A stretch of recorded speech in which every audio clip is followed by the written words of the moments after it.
Hi everyone, welcome to the Youth Comedy Series at Inner West Libraries. Before we begin, we would like to acknowledge the traditional owners of the land on which we meet today, the Gadigal and Wangal people of the Eora Nation, and to pay our deepest respects to their elders past, present and emerging. Now I'm going to hand you over to Marcel for our excellent comedy series. Hello, my name's Marcel. I'm a stand-up comedian. I performed in the UK and the US and all around Australia. Oh, I forgot New Zealand. Also, I performed in New Zealand. It was fun. It's great to get a sense of all the different audiences around the world, and to be able to perform comedy to them and have it resonate is a very exciting thing. Today, I want to talk about comedy storytelling. Telling a story in comedy in stand-up is different than telling a story that you might tell at a dinner party or to a friend in the schoolyard or at work. For stand-up, sometimes you won't even tell the whole story. Sometimes you'll find the funniest bit and the story will end there. If not, you find yourself in a situation where your story ramps up to that most hilarious part and then you're left telling the rest of the details and it just dwindles away. And your audience will wonder why you kept talking about that same subject rather than moving on to the next part. Here's a few tips for your story. Number one, hyperbole. Hyperbole means exaggeration. Don't let truth get in the way of a good story. Use the poetic language that you can. Fall in love with language so you can use it. If something happens to you that's painful, you say it hurt like the power of 1,000 suns. Don't just say, oh, my leg hurt, because the audience isn't going to get that same feeling across. They want to feel it. You have to be able to use language to convey that same meaning. Same thing goes for another tip, which is similes and metaphors. Get used to using similes and metaphors because they are also a poetic way to get across dramatic language. Use them.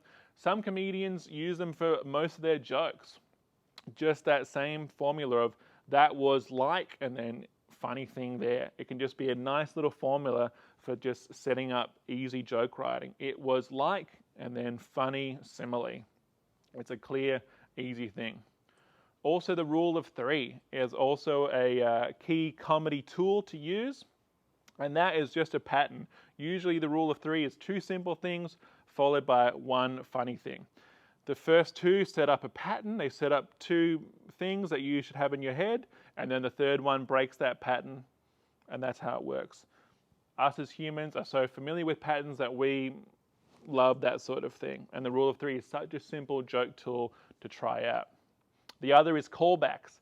Same thing again. Humans love patterns. If you bring back a detail from earlier into the end of your joke and they can remember it, it's a satisfying thing. It's that aha moment. If it's in a different context, the audience will go for it. Sometimes callbacks can get eye rolls if they're not used efficiently, but get used to bringing back information later on. It's a key thing to use. Also, sidebars.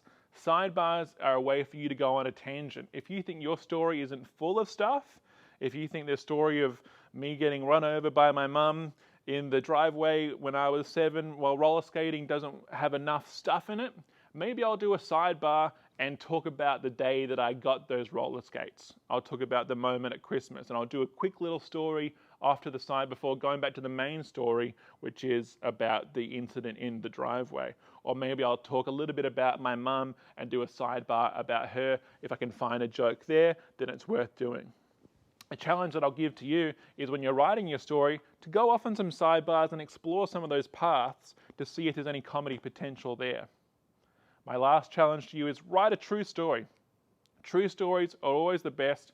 Don't make anything up, because I love authenticity and audiences love authenticity too. So write a true story and see if you can find the funny in it. I think embarrassing stories are often a good place to start. Something that might have happened to you or something that you witnessed or were a part of. That's always funny. If you can find the funny in that, make fun of yourself, make fun of the moment, find the humor in something that might have been embarrassing at the time, but you can laugh about now in retrospect. What do they say? Comedy is tragedy plus time? Well, that's going to work for this. Good luck, and look forward to hearing your story.